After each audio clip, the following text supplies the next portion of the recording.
A 17-year-old went missing from her hometown. The disappearance of Brianna Maitland has haunted her family, police, and the Montgomery community ever since. On March 19, 2004, Brianna Maitland left her job at the Black Lantern Inn in the town of Montgomery, Vermont.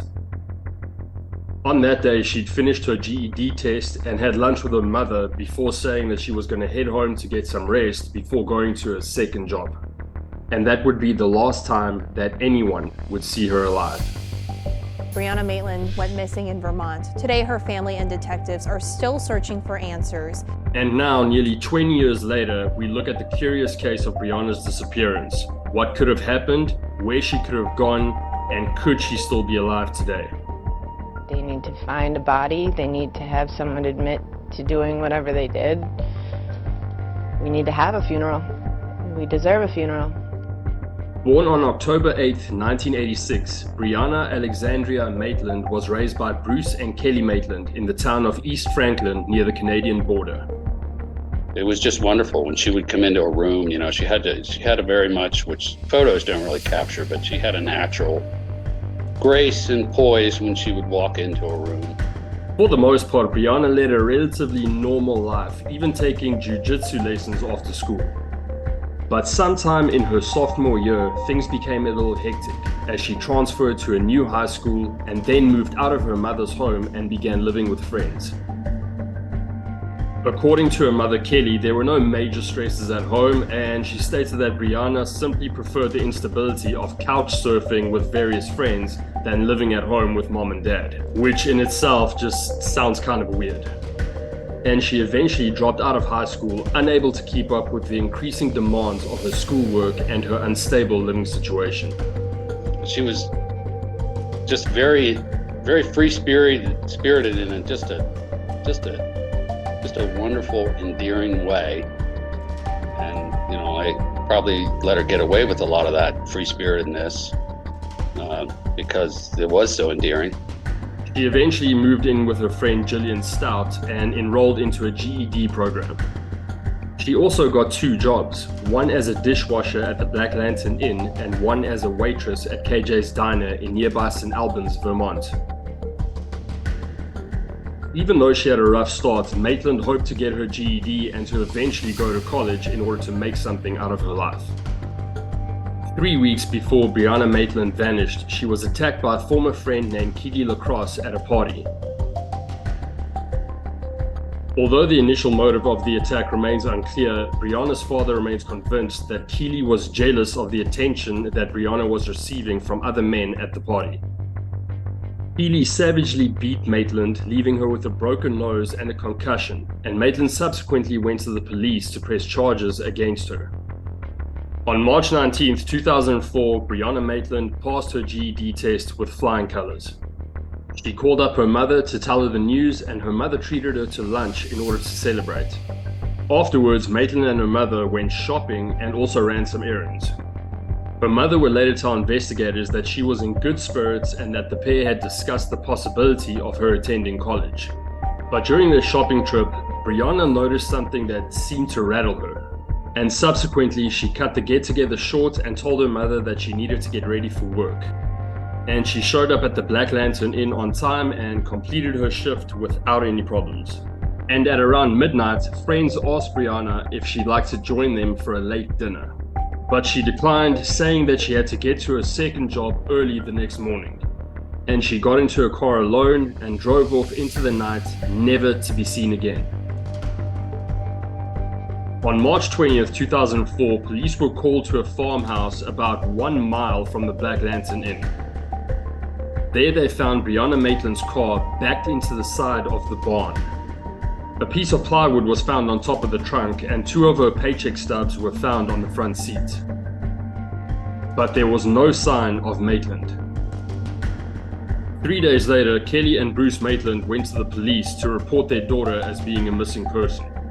And it was during that time that police showed the Maitlands a picture of their daughter's car, which had plowed into the back of the barn.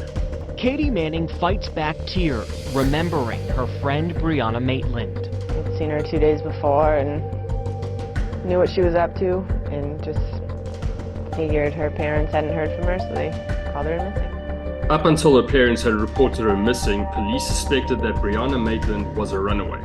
Now, however, police were convinced that something terrible had happened. Police are still looking for answers in the disappearance of a Montgomery teen. March 19, 2004 was the last time anyone saw Brianna Maitland. Since that time, few details have been released with regards to Brianna Maitland's disappearance to the public. DNA evidence has been recovered at the scene. However, investigators have declined to comment on any potential leads. They combed cornfields in the town of Montgomery, where her car was found backed into the side of an abandoned house the morning after her disappearance. Police believe Maitland was the victim of foul play. When we conduct these searches, we're always hopeful that we're going to find evidence, and evidence that will help us answer any questions that we have unanswered, which in this case are many. Investigators, however, have not ruled out the possibility of murder, kidnapping, or human trafficking. Bruce Maitland has since stated that he doesn't think that this was a situation of being at the wrong place at the wrong time, and that he suspects that something was going on in his daughter's life that they did not know about. The evidence of things you take when you're planning to go somewhere are all here. What makes his case complicated as well was the fact that Maitland wasn't reported missing immediately. She wasn't living at home with her parents, and her roommate was out of town, and she was only due back at work the next night. We lost 3 days of the most critical 3 days. The car was also not registered in her name, so when the police towed it, they were unaware that it was a potential crime scene. Friends of Brianna Maitland held a vigil for the 10th time. They're pleading for answers as to why their friend disappeared, where she may be now, as flickers of hope begin to fade. Brianna's former friend, Keallie Lacross, who attacked her 3 weeks before her disappearance, was cleared of any potential wrongdoing in connection to her disappearance. And the charges which Maitland filed against her for the attack was dropped 3 weeks after she disappeared. Now, with regards to this case, as well as the amount of time that's passed, there's obviously been a lot of speculation and theories as to what could have happened to Brianna Maitland. There's also been talks that her parents had marital problems, and people are also questioning how close she really was to her mom. Do you think Brianna's alive? No. Serial killer Israel Keys' name has popped up. However, financial records prove that he wasn't in the area during the time of her disappearance. Then there's also Brianna's ex-boyfriend, a guy by the name of James, who drove past the car that same night after a night of partying. He would go on to say that he pulled over at 2:30 a.m. and saw that the headlights were on as well as the driver and passenger doors opened. James reported that he turned off the headlights and shut the doors, and that the reason that he didn't report this to the police that night was because he had been drinking, and he only ended up reporting this about a week later, hence the speculation. James passed away in a car accident in 2019 at the age of 33. Brianna Maitland was last seen leaving the Black Lantern Inn in Montgomery, Vermont, where she worked. Her car was later found backed into an abandoned barn. 17 years later, police still don't know what happened to her.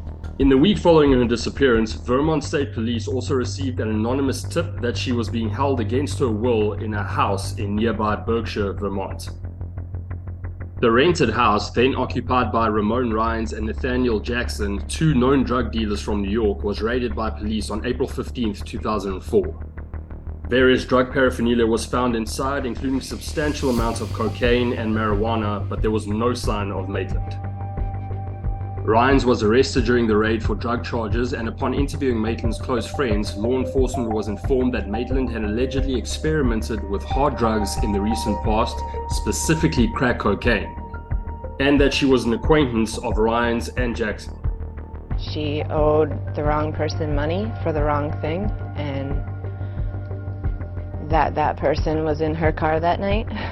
Vermont State Police believe Maitland was a victim of foul play and continue to get tips on the case. And in late 2004, police received a statement from an anonymous older female who implicated both Rines and Jackson in Maitland's disappearance and alleged murder. The signed affidavit contained allegations written in graphic detail that Maitland was murdered approximately a week after her disappearance. The woman who provided the affidavit claimed that Ryans murdered Maitland during an argument over money she had lent him to purchase crack, and that her body had been temporarily stored in the basement of a recently incarcerated local woman's home. Maitland's body was then allegedly dismembered with a table saw and disposed of on a pig farm. However, law enforcement was unable to corroborate the claims in the letter. My ultimate goal is to be able to bring some closure. Vermont State Police Detective Angela Baker has been the lead detective on the case for the past 4 years. What makes this case so difficult to solve? The rumor mill is just alive and well with this case. Furthermore, in 2006, security footage emerged from Caesars World Casino in Atlantic City, New Jersey that showed a woman sitting at a poker table that resembled Maitland. Video from a casino in Atlantic City showed a woman that looked like Brianna. That woman was never located and questioned. Regardless of the circumstances, though, the disappearance of Brianna Maitland remains an open and active investigation.